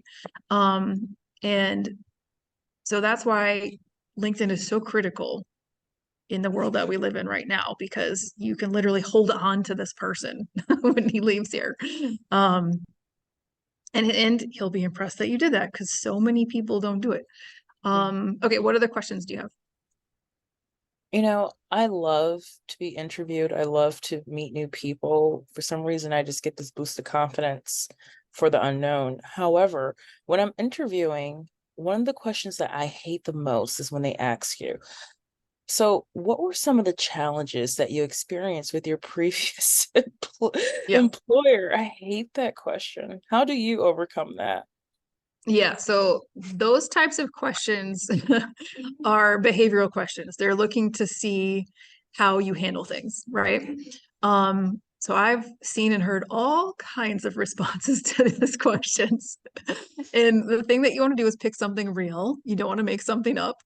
And what they want to see from you is a solution. So you don't want to tell them a problem and it's like, that's the problem. What they want to hear are a couple of things. They want to hear that you recognize an issue when an issue happens, for one thing. Most people, I mean, I would be really surprised if somebody never had a problem at work. I mean, it's just, come on. So so there's a challenge. It's either with a customer, a client. If you're doing retail, I mean, there's any number of customer engagements that were probably terrible. I mean, just from my grocery store days back in the beginning of my careers, like I could tell you 10 different stories of a challenge that I faced, right? So pick something real. And then talk about, they want to know what you did with it. Did you follow protocol is one thing they look for. Did you handle it positively? Was there teamwork involved? Was it resolved? So things like that. So it's not really about what the problem was. It's more about how did you address it? What went on? Did you follow SOPs? Because sometimes they want to know, because what they're looking for is how do you handle a challenge in our place? So if you have a colleague that you don't get along with or something. So you could talk about how, well, I used to have my desk right next to this person who never smiled and was always like negative Nancy. And it really started to kind of weigh on me. What did you do about it? Did you talk to them and try to communicate? Did you have a powwow with your boss and you guys came up with a solution? So try to find something that did have a solution. If that person in your relationship never fixed itself, don't use that. But do you see what I mean, Rain? Yes. Yeah, and it's if you're talking about a real problem with real solutions, it's a lot easier to talk about. Just casually talk about what it was. I mean, one time we asked someone, and this is the environmental space, what was your biggest challenge? And she came back with, we had a flat tire on one of the trucks. We were like, cool. Well, Like, simple. that's a problem. Okay. So don't go with too simple either, you know, like Mhm. pick a real challenge and then how did it get fixed? Okay. Okay. Who else? What other questions do you have? Mine was, I faced, example Oh, by gentlemen. that's a good one. What did you, well, okay, now you're gonna talk. So I worked as a server at Texas Roadhouse because I'm gonna air their laundry out. Biscuits. I worked as a server at Texas Roadhouse for about 6 years, and prior to quitting, I was actually called a terrorist at work by multiple managers. So I brought it terrible. up to by the general manager, back end managers, workers. But I brought it up to the owner. And because of that, he fired the general manager. Or else I was gonna sue. And I would have won. But I didn't sue. That That's my sounds story. like a great. I don't really tell that in interviews, but yeah. That's crazy. It would be nice if you could talk about real like issues like that. Because everybody's experienced something, whether it's from sexual harassment to, you know, stuff like that, etc. Mhm. But I'm gonna try to meet halfway in the middle. I'm thinking. Yeah. Yeah, that's fine. And practice it. Practice it on someone, see how it sounds. Practice it with me, Max, whatever. Okay, other questions? So Max had asked, in which Okay. I'm sure it happens in the majority of interviews, about salary you're looking for. And I gave a range. So, and I know he had said that's fast, like, but what do you recommend when Yeah. that question gets asked? Okay, so Shannon's asking about what happens if they ask you about salary. So I know Max likes to talk about this one. In most interviews, asking about preferred salary in the first interview is kind of like, to me, that's a faux pas. Like, it's not fair. And it also like you don't even know if you have a chance of getting hired, you know. So I feel like so my best answer is don't answer it. When you give me an offer, I will tell you, you know. So or you know, I really hadn't thought about it a whole lot. Like I really wanted to see where the interview went. If you come back to me, you know, if you think you might hire me, I could think about it some more. So like defer the answer to that.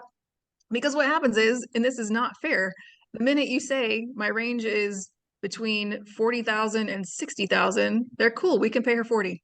Like, why would you do that? That's setting yourself up for failure. So I don't even like the range thing. I think it is not fair to ask somebody on a first interview what they expect to be paid. Now, if the job description has a range on it, spit that back at them. Well, the job description says between this and this. So that's what I expect. Right?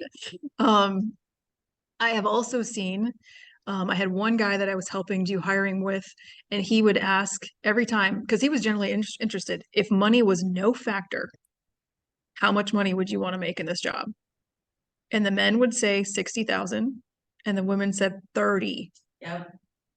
So it is not a fair question. It sets us all up for failure.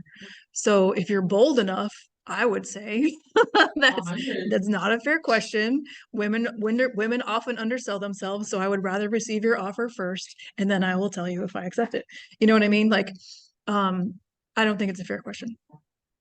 So, and sometimes maybe they'll force you to ask it. These are things you need to pay attention to, because if they have crappy hiring practices, all their other practices probably suck too. So, so you have to pay attention how you're treated. I've had interviews where I came in and had an interview with one person, like in a closet, basically. Like, I don't want to work here if this is how you treat people when they walk in the door, you know? So, when we're kind of like not interviewing back, we don't pay attention to those things, but you should pay attention to, you know, what they're asking in the interviews and the kind of questions that they're asking and stuff like that. So that's how I feel about that. So I'm just gonna make a comment. So if you, for instance, if you do get hired for a job, and just like you said, females normally lowball more than men do. About 70% of females will always take the first offer that they get. Yes. That is so true. And that is a very high number. I always say, always refuse the first offer. That's my stand on it. Never take the first offer, because as Lauren mentioned, they have a range of what they're willing to pay you, and they will always offer you the lower half of it. So you're always, what I do is I normally go either I go at the 50% mark, whatever is the halfway mark, I'm gonna offer that or a little bit above that so that I can be met at that 50. If not, I go all the way in. So never, my stance is never, never, never, never take the first offer. They will always pay you unless they come back and say, this is literally all that we can offer to you. Okay, maybe consider that, but they're always gonna come back. For instance, for the city, they offered me 8,000, they offered me lower than what was the min, lower than the min, like by $2,000. I'm like, absolutely not. And I got all the way up to $10,000 more than what they were offering me. And that's just me negotiating the pay. Cause I'm not, no, absolutely not. Yeah. Yeah, so wherever, it doesn't matter if it's like the private sector or the public sector, you can always, always, always negotiate your pay. Know your worth. I love Syracuse. Yeah. Did you- And let's see. Governor Hochul actually just passed a law. Sorry. Oh no, it's all good. But yeah, Corwin, 100,000. That's the answer the guy wanted to hear. He was in like brokerage. He wanted people who were working for him who wanted money. And then they would come in with these weak answers. He wanted to hear, I want to make $1 million. You know what I mean? Because that's who he wanted on his team. Man, if my company's pulling 3-4 billion a year, I don't want no $30,000. Come on, Right. man. Yeah. Yeah. So at this point, we're just talking about the interview. I think you should defer answering about the salary in the interview. We'll talk later about negotiating salaries and all the stuff. Exona is definitely right about I think Thursday. But great question, Shannon. Can I just say one last thing I meant, Laura? Yeah, sure. So the governor passed a new law, I want to say on September 17th, called the Pay Transparency Law, the FAIR grant, where employers with former employees they're required to include the salary and the salary range on job postings or during an interview to give, people in good faith Yeah. a fair idea of what the expected pay will be. Yeah, I've heard of that happening in different places. I haven't really seen it everywhere, so I don't know if there are exceptions or what. It sounds like you probably know better than I do at this I point. looked at a job today and it didn't about. Yeah.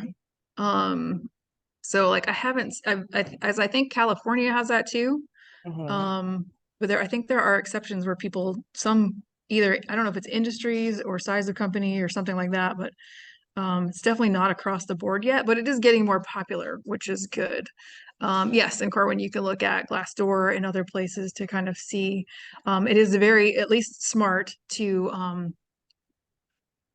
have an idea what would be a fair price to offer when you get to that point.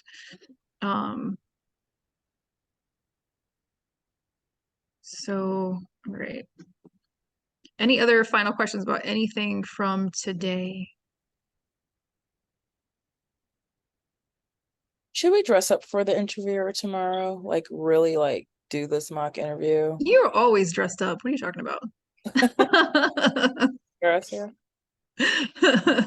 I think, it wouldn't hurt to look okay, but the thing is with tech jobs, the whole standard for what is acceptable is, Low maintenance. yeah, it's t-shirts and jeans, flannels, yeah, but I would, avoid anything with pictures, text, just keep it but it's very casual in the tech space for the most part.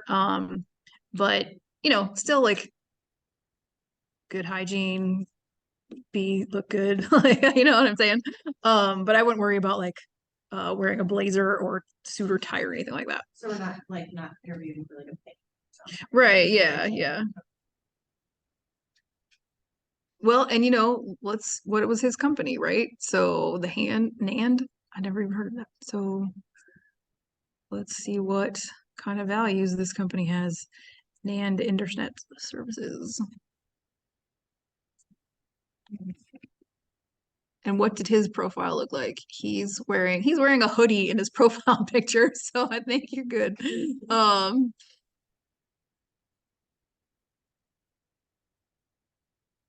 Yeah, this is a very tech nerdy place, so you Well, can I'm wear putting on my glasses. yeah. So you can come up tech nerd for this one.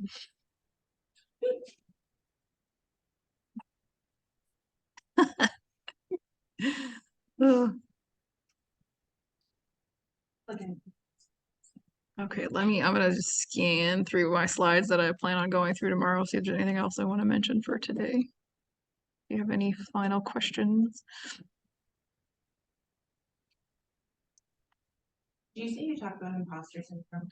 I did, yeah. That was my weakness. I told Max like I imposter know, I syndrome said is Shannon's gonna miss this part. That's perfect. I'll have to make sure you get the recording. I guess the technical versus that soft skills and behavioral skills questions too. So I'm not sure. Did Max ask you guys to ask technical questions? No? Okay.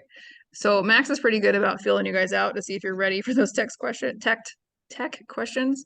I'm not sure with Mike tomorrow. He's got questions that they use in his company, but also we gave him like a mix of things. So it'll probably also just feel you out. If you want him to pitch you a technical question, it wouldn't hurt to say like, hey, throw me a technical question just so I can practice or see what that even looks like. Max did bring up she for technical, like 4 different stages of technical. Yeah. Okay.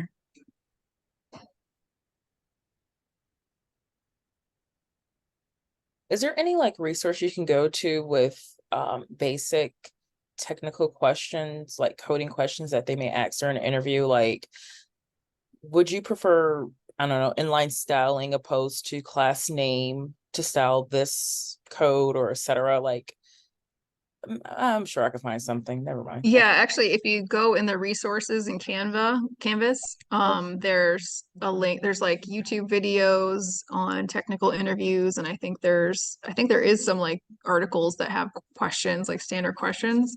Okay. Awesome. The thing is, they're all gonna be different. Like I know. some are, so it's hard to prepare. I mean, I'd recommend like watching just a mishmash of people doing technical interviews and stuff, just so like if you come across it, you've seen it before, because there's like the whiteboard versions and then there's like paper test version. And so if you can just kind of get a wide variety of the type of questions you might get, just so you have an idea of like what is expected of you. Because like with the whiteboard ones, they're expecting you to like try to answer the question and they want to see your thought process. So again, it's not about getting the right answer. It's about trying to see if you understand what at least the function of the steps are supposed to do. So because there's also many ways to tackle like solving these problems. So they want to see how you approach the problem. Do you write down notes before you get started, or you just jump right in? Like, do you go right into the code? Do you like think things out for a minute, or say like, here's ABC, how I'm going to get to the end? So it's more about like, because like I said, I had gotten that job before when I didn't know SAS coding, but I looked at the program, said, this is what I think it does. This is what I think this does, blah, blah, blah. And I still was hired because I was able to at least understand what the program was doing. So that's really the key, I think, to a lot of those technical questions. And maybe even like stopping at a point and saying like, can you give me a hint? Like, am I on the right track? That too is the one thing I will say is if you are answering a question and you feel like you're rambling or you feel like they've lost interest, it's perfectly valid to stop and say, am I on the right track? Or do you want me to start over? Or like, you know what I mean? Just like, is this making any sense? Like, it's okay to like, you know, be personable and just be like, okay, I've been talking for a while. Am I answering the question? basically. And they'll either tell you, yes, you are, or then maybe they'll say, no, we got what we need, you know? So it's okay to do that instead of like continuing and going, oh my God, I'm screwing this up. Oh my God, I'm screwing this up, but you're still talking. Yeah, of course, you don't want to do that on every question, but it also is a sign of like, again, if I'm on the job and I'm not sure I'm in the right direction, I'm going to stop and be like, hey, is this right? Mhm. And it's a confident move too, because you're not just carrying out this long-winded answer going nowhere. You're okay saying, this is what you're looking for. Also, technical questions also vary from what position you're applying to. Have you done technical questions in your interviews? I did it last time here. Oh, okay. Yeah. No, okay. But I know that some vary depending on what type of language you're using as well. Yeah. What you just have to, it literally. So. Yeah. And sometimes like a first interview is all behavioral. They just want to see if you're a good fit personal wise. Now, if you're able to, and you know that you're going to be interviewing, it would be smart to contact the hiring manager or the HR person and say, hey, can I get a copy of the questions in advance? They may let you, they may not, but like for the government, I think they have to let you. It's public records. I'm not sure. I'm not sure either, but I feel like we had given some to people when I worked for the government. But it's still an intelligent question. I want to be prepared for the interview. You know, can you give me a hint as to what type of interview it's going to be, something like that, so that I'm prepared for either technical or behavioral stuff. Because again, a lot of times it's just sometimes your first interviews with an HR person who knows nothing about coding at all. They're just seeing like they have a checklist and they're supposed to see how you answered the questions, and then the next time you'll meet with somebody who has more tech skills. When the woman did the presentation for state, they can't actually do tech. Can't. Yes. Is that right? They can't do them. Yeah, they're not allowed to. Yeah. So it's just straightforward, regular interview. Yeah. Hopefully you know it. Right? That's so funny. Yeah, Shannon was mentioning how New York State isn't allowed to ask you technical questions. So yeah, so you're going to encounter all kinds of things. So I definitely think personally, I think the behavioral questions are probably way more heavily. The technical ones, unless you're like maybe in cybersecurity or something or even finances, if you're going to be just writing code, then the technical questions are probably a little bit more important. But a lot of roles where you're doing data analysis or you might have interaction with clients and stuff like that, the behavioral stuff is very important still. Okay, so just a few more minutes left. Any other questions about anything?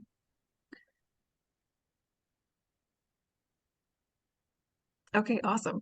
Well, I'll see you guys tomorrow. If you want to come in person with Mike, be here tomorrow, but hopefully he also will bring a computer. I'm not sure if I'll ask him, I guess, to see if he can do from home also.